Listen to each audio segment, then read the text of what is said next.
that is very much like the piece we just threw. All pieces that are thrown on the wheel, unless they're very small, generally have more clay than they should have on the bottom. In order to throw a bowl and have it support itself, you have to leave clay underneath the curve. You can't throw it super efficient.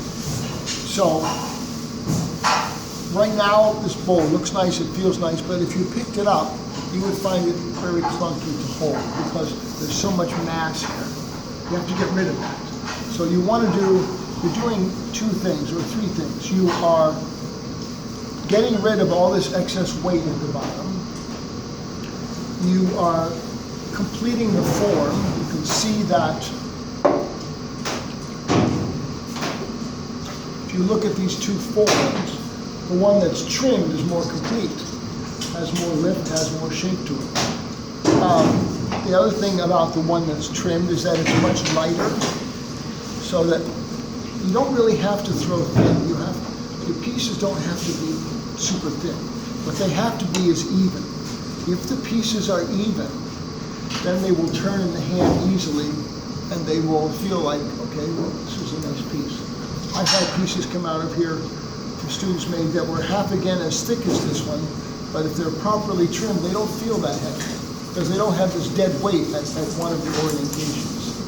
So you're getting rid of weight, you're creating a better form, you're creating a better balance, and you're also creating a place for the pot to sit on the shelf and in the kitchen and in the can shelf.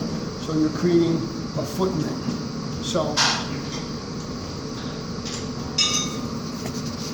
we're going to take away clay here and create a footring. The big question that everybody has that they don't think about when they first start is, where is that footring going to be? If you don't really think about it, and you're a beginning potter, you will be tempted to put that footring right about there. And what that will do is create a lot of extra weight on the bottom and a clunky looking piece. In most cases, for most bowls, the footring should be usually, if that's the center right there, the footring is roughly a third in from the thrown edge. That's the general rule of thumb. But you really want to take a look, before you make a final decision, you want to take a look at the curve here. And if you go like this, you go like this, you look at it and you think, yeah, that's about right. The other way of judging where the footring should be is to take a pin tool, lay it on the outside curve, and push it through. Where that pin tool comes in shows you what all this extra clay is. So everything above where the pin tool line is just extra clay that was needed to support the piece when you threw it, but it's not needed now. It has to be removed. And that's probably the worst sin of all beginning bowls, is that they were not trimmed enough to give them good balance. All right, so take a look at this. So this bowl was thrown on a center, right?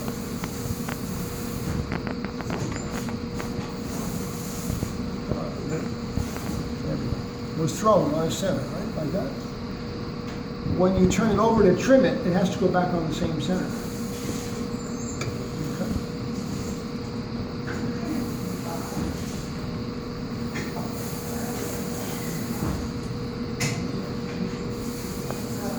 Making a target is helpful sometimes.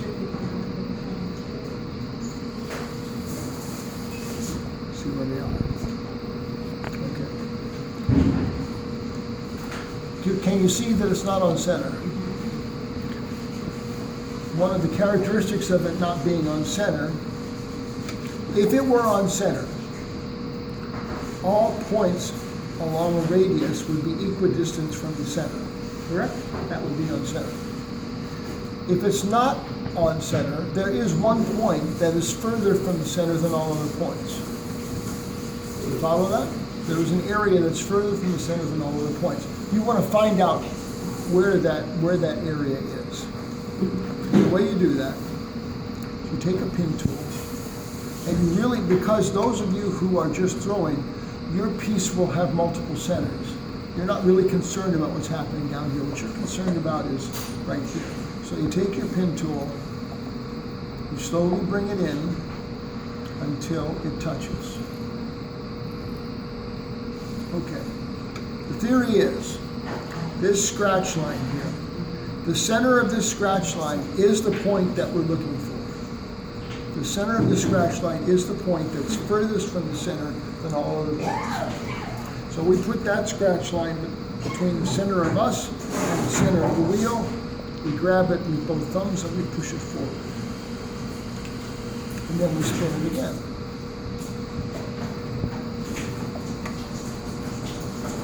Now that is pretty much close enough. If you look at my second scratch line, which is over here, you can see that I pushed it a little too far because there's my first scratch line. Right? Now, those of you who are throwing for the first time, I'm going to strongly recommend, you don't have to listen to me, but pieces that you throw that have wildly irregular rims, don't bother keeping them. Because if the rim is wildly irregular, this operation is incredibly difficult and incredibly frustrating because the piece won't sit straight. Okay, so let's see where we are. All right, so this is good enough right here. Remember, it's hand thrown, so it's not perfect, but yeah, that's good enough. All right, so now, pay attention to this. You're going to take 4 pieces of clay.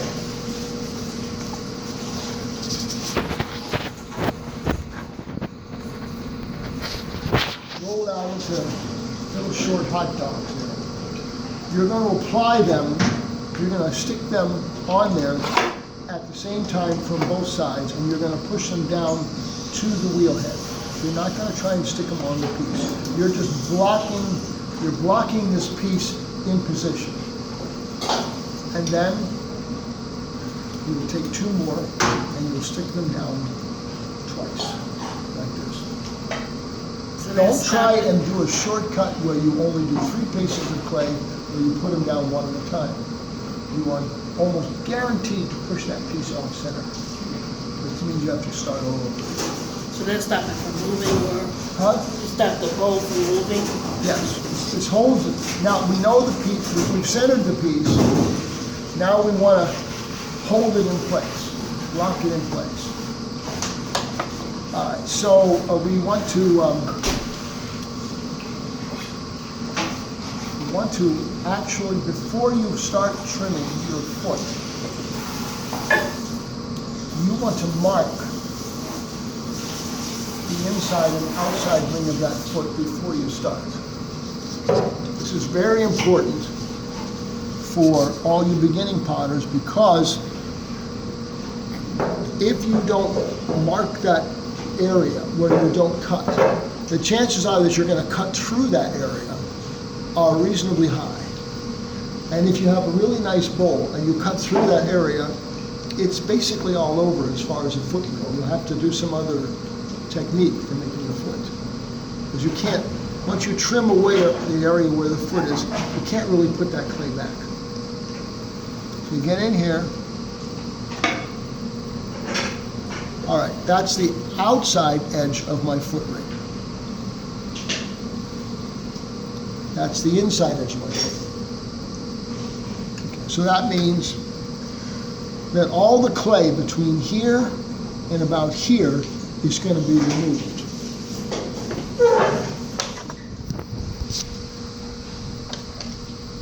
And you are beginners, so what I want you to do is I want you to pick this tool from the toolkit, and I want you to go with the round end, and I want you to hold it as close to the blade as possible, really firm.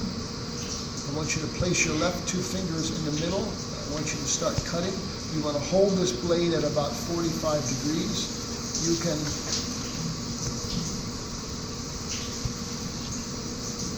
cut from the outside up. You can cut from the inside down. If you've never had any experience with a wood lathe, this comes in handy because it's just the same thing that you do on a wood lathe or a metal lathe. And the reason you're using the round tool is that the round tool allows you to move laterally across the surface without digging in. And you also want to use the small round tool because the small tool takes the smallest bite. And by taking the smallest bite, it gives you the greatest opportunity to control the tool. If you came here with a large cut and tried to come onto a surface that was uneven, it would take you forever to even that surface out. Here, with the small tool, you can cut off the high points, skip the low points, maintain control. So here we're just contouring back and forth.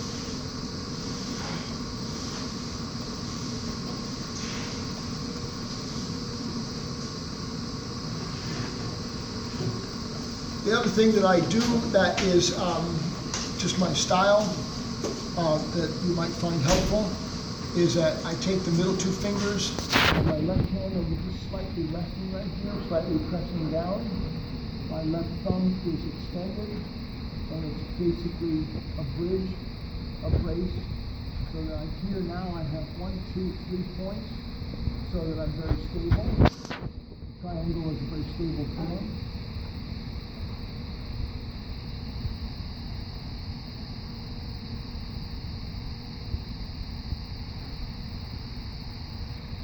You can see the triangle approach the shape, right? Somebody say yes.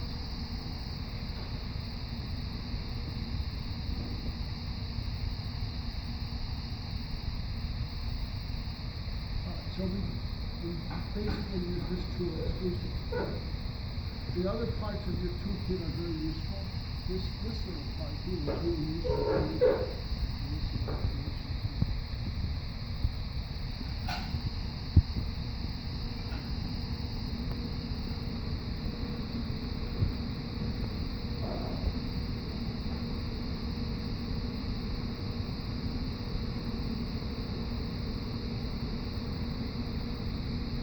Now I'm going to do this recess here. When I do the recess, the first thing I do is take the corner of my square tool and I just cut a little ditch out here, a galley, a gutter. Then I come with the round tool. And the reason why I do this is because this next operation is using the round tool, doing a spiral cut from the center to where I stop here. If you don't do this first cut, and you just go with the round tool and spiral out, I can tell you from experience, it's hard to stop. It's hard to stop where you want to stop. And that's where you end up cutting through the footprint.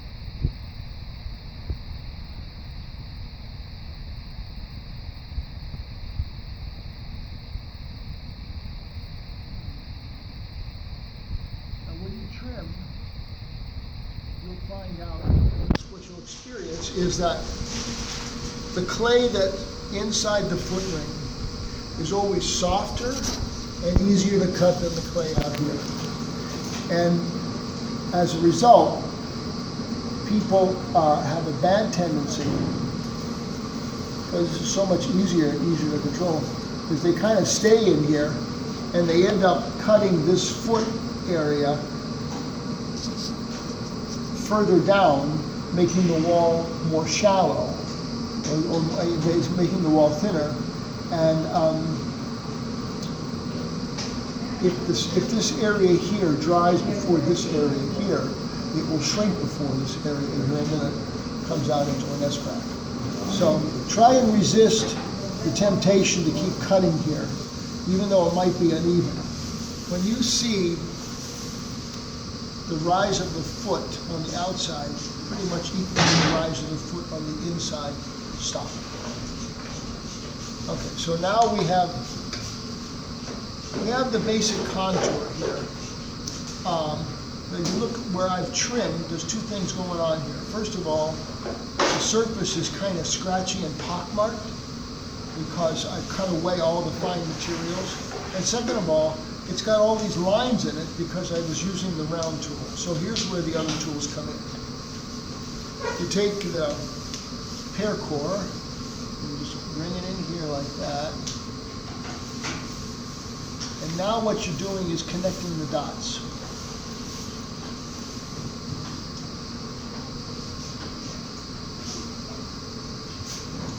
And if you've got any issues on your foot that are slightly illegal, this is good, irregular, you can just kind of go in there and get that all worked up.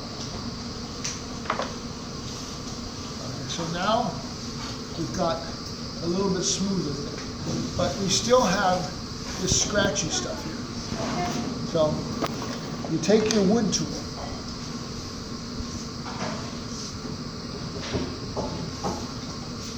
and you just go over it.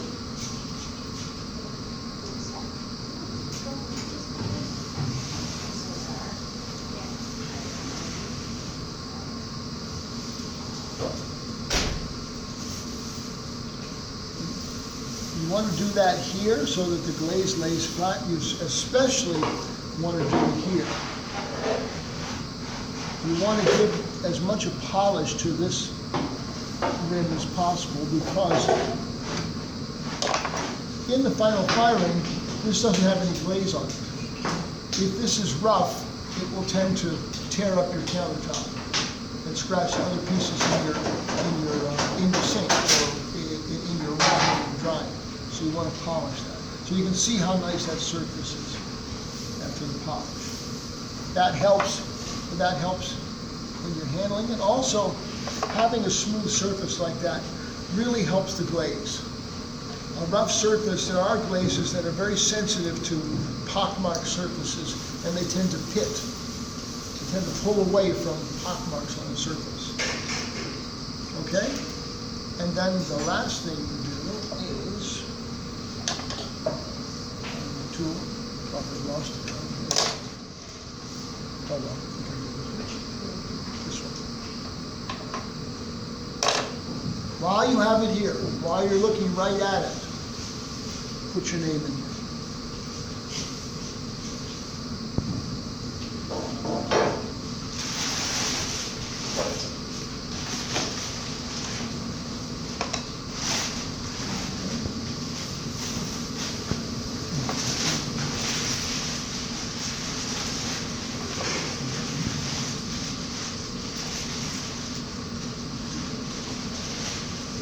I'm just kind of blunting that edge a little bit. That was a little tight. Okay? Now that's what you want. You want, when you trim, if you want to see what trimming does for a pot, there's the second poster in on the wall here has, I think,